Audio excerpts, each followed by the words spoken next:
नमस्कार मित्रों, आशा करते हैं आप सभी लोग स्वस्थ होंगे, व्यस्त होंगे अपने अपने कार्यों में।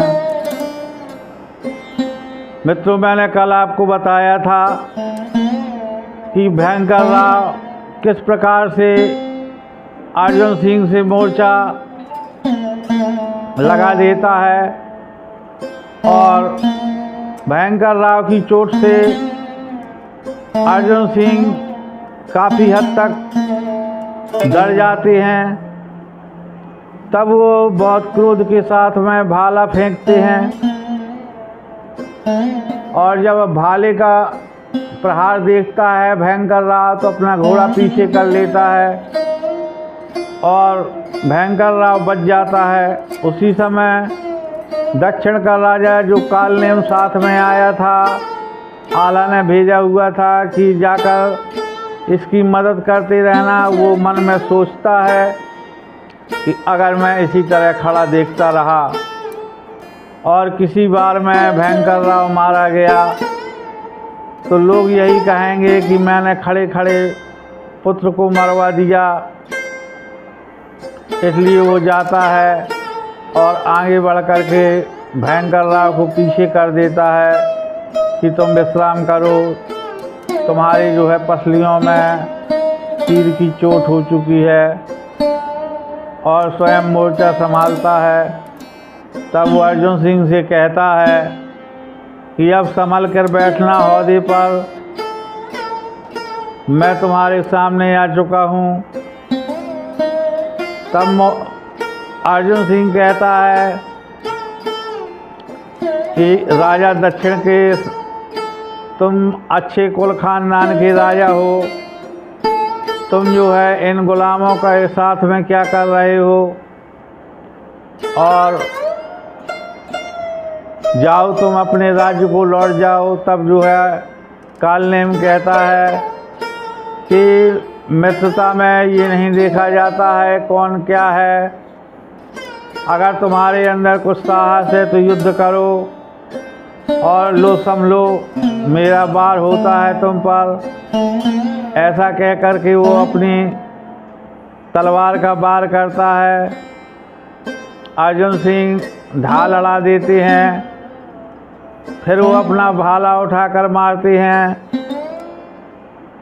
तब जो है कालनेम अपना हाथी पीछे कर देते हैं और भाला उनका कोई आहत नहीं कर पाता। इस प्रकार से काफ़ी समय हो जाता है। तब एक बार कालनेम जो है ऐसा तेज प्रहार करते हैं अपने भाले का कि अर्जुन सिंह का जो पीलवान है वो मारा जाता है, यानी महावत, और रस्से काट देते हैं उसके हौदे के।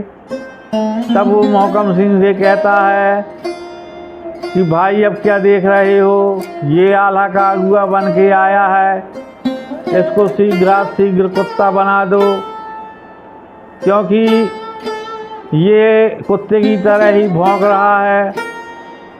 ऐसा सुनकर उसका भाई मोहकम सिंह जादू चलाता है और कालनेम को कुत्ता बना देता है। उसके बाद जो है ये खबर पहुंचती है आला के पास में। तब ताला सैयद आते हैं अपनी सारी मुग़ल सेना लेकर। बड़ा ज़बरदस्त युद्ध प्रारंभ हो जाता है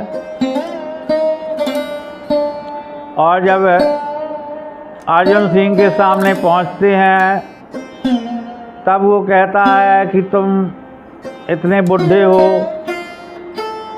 तुम मेरे सामने से हट जाओ, बुढ़ों पर हाथ उठाना अच्छा नहीं लगता। तब सैयद कहता है कि तुमको जो है उम्र से क्या लेना देना है, मैं बुढ़ा हूँ लेकिन मेरी तलवार का वार देखो। और इतना कहकर ताला सैयद उसके ऊपर प्रहार करते हैं और अर्जुन सिंह ताला के ऊपर प्रहार करते हैं। और जब युद्ध लड़ते लड़ते काफ़ी देर हो जाती है, तब ताला सैयद के एक प्रहार से अर्जुन सिंह के हाथ में चोट आ जाती है। तब वो कहता है, देखने में तो डोकरा दिख रहा है, लेकिन ये बुढ़ा बुरी बलाए है। और अपने भाई से कहता है कि इस मियाँ को जो है बकरा बना दो। तो सैयद की जो घोड़ी होती है उसे बकरी और सैयद को बकरा बना देता है। जब ये खबर मिलती है नवले मुंशी को, तब मुंशी आता है युद्ध के लिए। और मुंशी भी बड़ा विकट युद्ध करता है, लेकिन जादू के आगे किसका बस चलता है।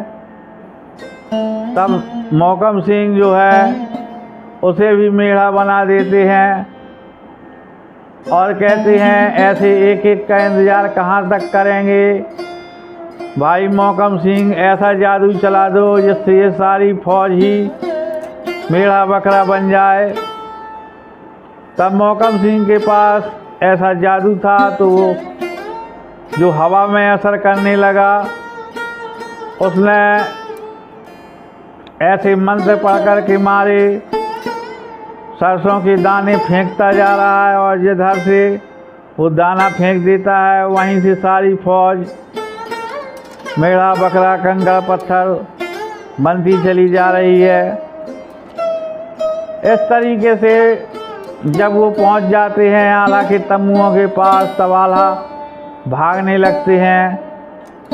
आला के ऊपर मौकम सिंह का कोई जादू नहीं चलता, ना इंदल के ऊपर, क्योंकि ये दोनों माँ शारदा की वरदानी हैं। तब मौकम सिंह के पास जादू भर नहीं था, वो अय्यारी के भी पूरे गुर जानता था। वो ऐसा कोई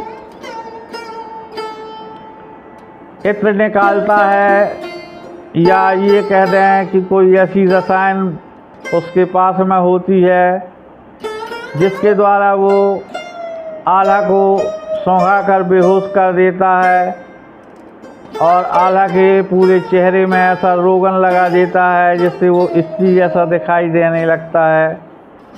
और जब ये दशा देखते हैं इंदल, तो क्रोध में भर उठते हैं और अपने दोनों हाथों में तलवार लेकर के युद्ध के लिए प्रवृत्त हो जाते हैं।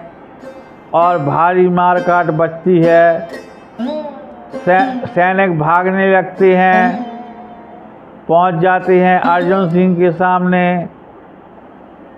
अर्जुन सिंह से युद्ध होता है। अर्जुन सिंह जो वार करते हैं इंदल सब बचा ले जाता है, और एक ऐसा वार करता है कि जिसमें अर्जुन सिंह का कान ही उड़ जाता है। तब वो मौकम सिंह को चिल्ला कर आवाज़ देता है कि भाई बच गया मैं मेरी खोपड़ी कटने से, अभी तो कान ही कटा है। अगर तुमने शीघ्र इस दुश्मन का खात्मा नहीं किया, तब मैं बहुत जल्दी मारा जाऊंगा। इतनी बात सुनते ही मौकम सिंह एक ऐसा जादू का अस्त्र तैयार करता है जिसको चलाने से बहुत तेज प्रकाश निकलता है, और इंदल उसकी चकाचौंध में कुछ क्षण के लिए स्तब्ध हो जाते हैं। ये वही क्षण था जब मौकम सिंह आकर के अपना वो जादुई इत्र सुंघा देते हैं इंदल को, और इस प्रकार से आला और इंदल की कैद कर लेते हैं, ले जाते हैं अपने बंगाल युद्ध बंदियों को। तो आला इंदल को तो अलग कैद खाने में डाल देते हैं, और जो मेढ़ा बकरा और कुत्ता बनाए थे उनको ले जाकर के चौराहे में परिहास करने के लिए पहले मेढ़ा और बकरा को लड़ाते हैं, उसके बाद उन दोनों के ऊपर कुत्ता छोड़ देते हैं। यानी कि वो एक दूसरे के खून के प्यासे हो रहे हैं, क्योंकि वो जिस शरीर में है उसका वो असर होता है। तब सैयद अपने मन में सोचता है कि आज जान बचने वाली नहीं है। यही सोच विचार होता रहता है और एक दूसरे से लड़ते रहते हैं। जब उनके मस्तक खून से रंग जाते हैं तब ये इन्हें उनके खूंटों में बांध देते हैं और फिर जाते हैं आला और इंदल के पास। कहते हैं ये 2 मन दाना है, तुम्हें पूरे रात भर में इसको दलना है। और तुम मेरी बहन संतोषा से जो चने दलवाने की बात करता था इंदल, अब मैं देखता हूँ तुम कितने दलता है। जब ये 2 मन दल देगा तो पूरे दिन के लिए 7 मन भेजूँगा।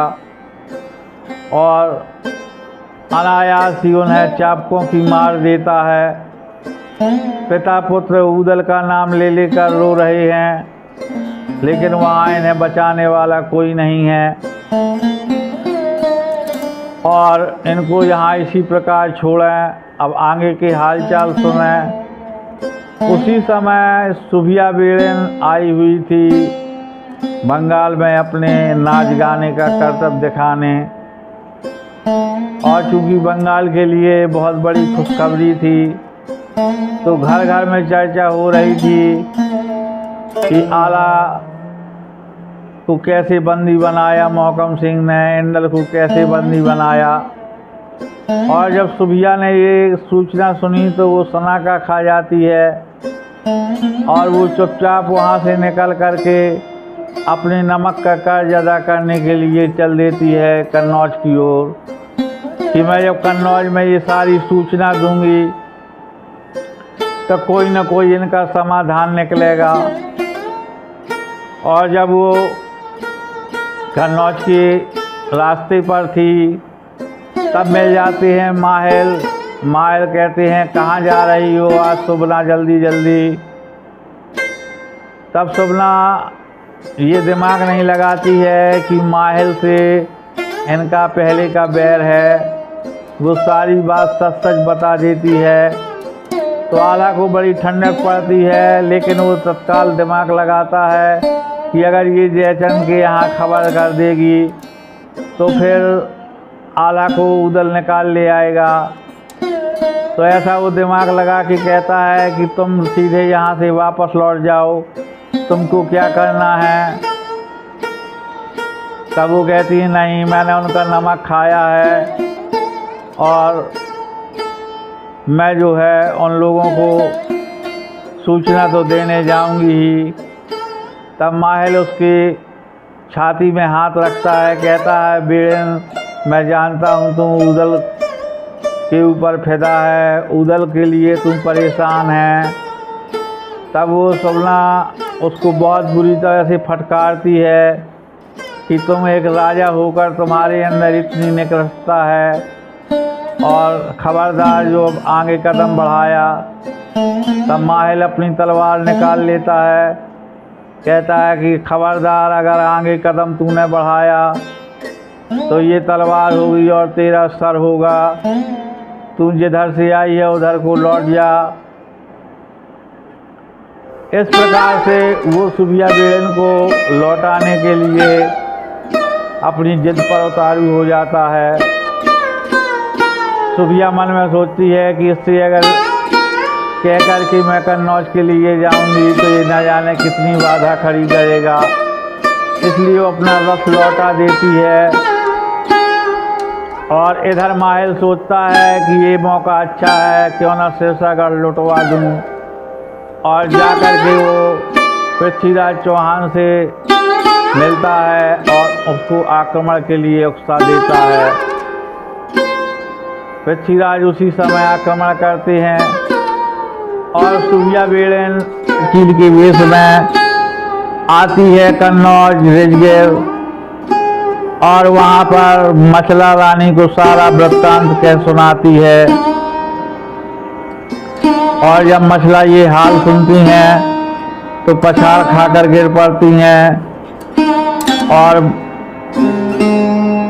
रोते रोते ये सारा वृत्तांत माता देवला से कहती हैं। तब देवला माता बुलाती हैं ऊदल को कि बेटा तुम्हारा भाई है आला और वो बंगाल में कैद हो गया है, जाओ भाई की कैद छुड़वा कर लाओ। तब ऊदल कहता है माता क्या तुमको वो समय भूल गया जब आला ने मेरे बांधे हुए हथियार भी खोल कर रखने के लिए मजबूर कर दिया था। उसने कहा था ढेवा ऊदल नहीं जाएंगे, अब मैं किस मुंह से जाऊं। ये बातें सुनती है उसकी पत्नी फुलवा। तब कहती है तुम कैसी बातें कर रहे हो, तुमको क्या तलवारों से डर लगता है, तो लो मेरे कपड़े पहन लो, घर में रहो, मैं जाऊंगी जो है दादा को छुड़ाने के लिए। और जब ऐसी बात करती है तो ऊदल क्रोधित हो जाता है और उसको एक कोड़े से मारना शुरू कर देता है।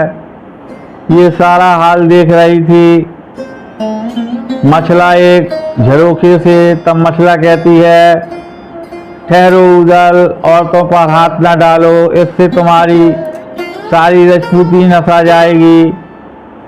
और वो आकर कहती है ऊदल चले जाओ, तुम्हें मैंने अपने मन से बहुत कुछ माना है, इंदल से कम नहीं समझा। मैंने तुमको हमेशा खाड़ चिरौंजी के भोजन कराए हैं, जैसे लोग जो है तोता हंस पालते हैं, यानी कि लाड़ दुलार के साथ ऐसा लाड़ किया है मैंने। तुम्हारी मैंने कभी हुक्म उदूली नहीं की, नाम के पति मेरे रहे आला, लेकिन मैंने सब तुम्हारी इस बातों को पूरा किया। और आज जब आसना पड़ गया रानी मछला पर, तब तुम मुझे मना कर रहे हो।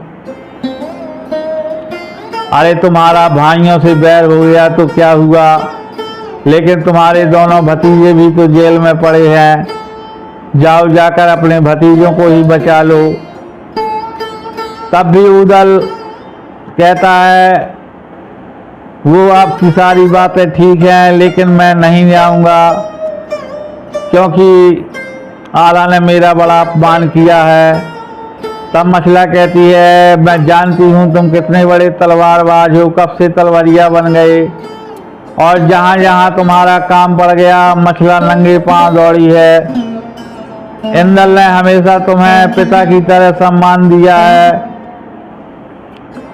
इंदल तुम्हारे एक हुक्म पर अपनी जान निछावर करने के लिए तैयार रहा, आज उसी इंदल के लिए तुम मना कर रहे हो।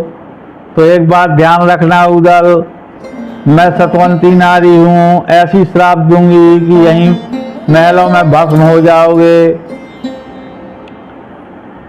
तब ऊदल मछला की श्राप को डर जाता है, क्योंकि ऊदल का बार बार कहना यही था कि मेरी सांप छछूंदर की गति है।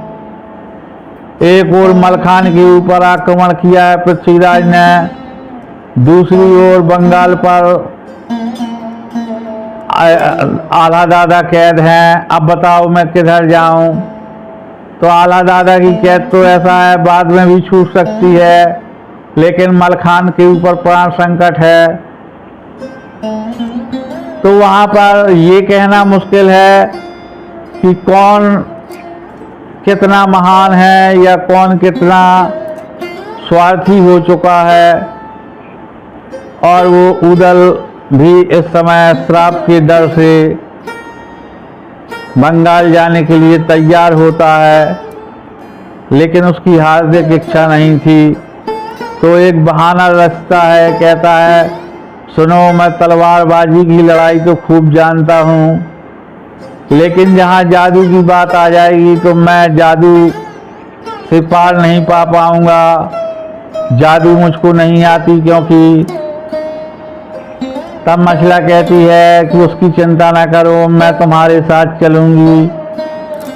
तब ऊदल कहता है ये खबर तुम्हें किसने बता दी कि बंगाल में भैया कैद हो गए हैं। तब वो कहती है तुम्हारी जो खास सखी है उसने मुझे बताया है। तब वो कहता है कौन?